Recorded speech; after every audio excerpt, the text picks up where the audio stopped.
Hi everyone, and welcome to week 7. What are we going to do this week? Well, we're going to be reading Shakespeare. We're going to be reading all about Macbeth, having some quizzes. On Monday and Tuesday, for example, we're going to have a quiz on Act 1 and a quiz on some vocabulary, and we're also going to submit our journals. But our key for those 2 days is going to be focusing on relationships. What's the relationship between Lady Macbeth and Macbeth, between Macbeth and his king, between Banquo and Macbeth? What are the relationships? On Wednesday and Thursday, we're going to be doing some role play, so get up and be ready to act. We're going to be identifying some dramatic and literary techniques, some symbols, some imagery, some motifs. We're going to be focusing on key speeches, and we're going to see how well you can translate those into modern-day English. On Friday and Monday, we're going to be doing some activities dealing with mugshots. We're also going to have a quiz on mugshots. And we're going to watch some scenes from Act 2, and we're going to see how Act 2 helps us move this play along, and we will have a quiz. Our timetable for reading the play, well, Act 1, as you probably know, is due tomorrow, and then Act 2 is due on the 23rd, Act 3 is on the 27th, Act 4 is on the 4th of November, and Act 5 is on the 10th of November, and the second day for the second classes. What about this week? Well, tomorrow we're going to have a quiz on Act 1. Did you watch the video and/or read Act 1? I hope you did. The key is on key characters and events and places and attitudes. Do you know what happened? Do you know who are the players and how do they feel? And what are they thinking about? When you look at the witches, what are they thinking about? And look at that picture there of Lady Macbeth's hands. What's on her mind? Can you answer some of these questions? When the play opens with the witches conversing on the heath, that's a locale or place, what's the atmosphere and the tone? What do the witches predict? Do you remember?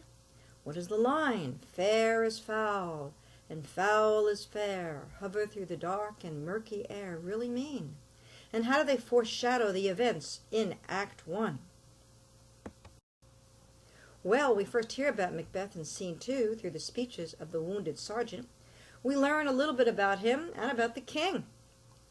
We learn from the sergeant that Macbeth fought valiantly and very strongly, and actually when the enemy came back, he continued to redouble his efforts.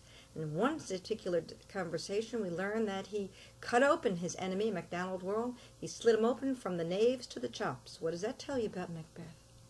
And we learn about Banquo, and we learn about Duncan. He honors those who serve him well.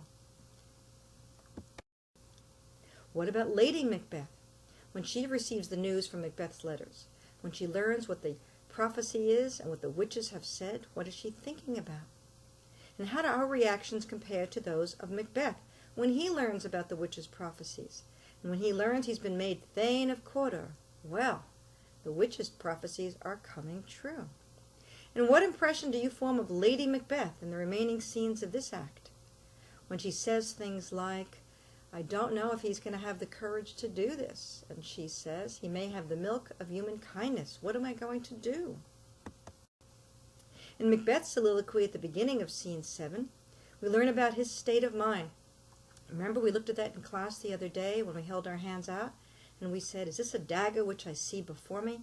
It's handled towards my hand. It's an illusion, but he's seeing these things. What is he thinking about? What is his conflict? He's got a king that trusts him, a king that he's supposed to protect, but he wants to be king. Shakespeare ends Act 1 with Macbeth and Lady Macbeth plotting the murder of Duncan. How are they going to do it? And what's the dramatic effect of concluding the act by letting us see the plot as it crystallizes? And how does the plan compare to the actual murder we'll learn in Act 2? So, for this week, you need to also have your vocabulary. Please make sure that you study hard. Some suggestions include, you can make some flashcards. You can look for the words or phrases in the actual play and see if you can see how they're used. You might want to say the words out loud. You can talk to your mirror, to your dog, to your relatives. Repetition, we know, actually works. You can write the words and see how they look and how to spell them. And if you do all of that, you'll be ready for the definition portion of the quiz. And what are some of the words that are going to be on this quiz? Well, the hurly-burly, when the hurly-burly's done, when the battle's lost and won. Anon, very shortly, the Thane of Cawdor and the Thane of Glamis, prophetic from the witches, the prophecies.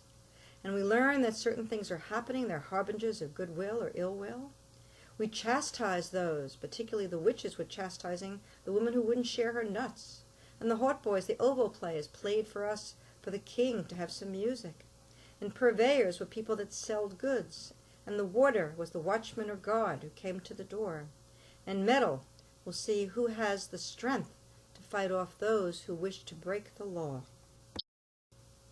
Mug shots, well, those are also coming up on Friday. Do you know how to correct these? Please make sure that you know your grammar, your usage, punctuation, most of all.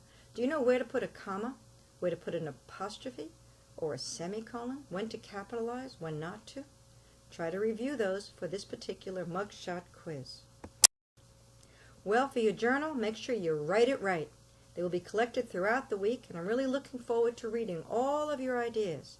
Remember, you're going to be identifying 8 entries, each one for a maximum of 3 points each. So, what kind of week is it going to be? I think a great one. Have a wonderful night, and I'll see you tomorrow. Bye.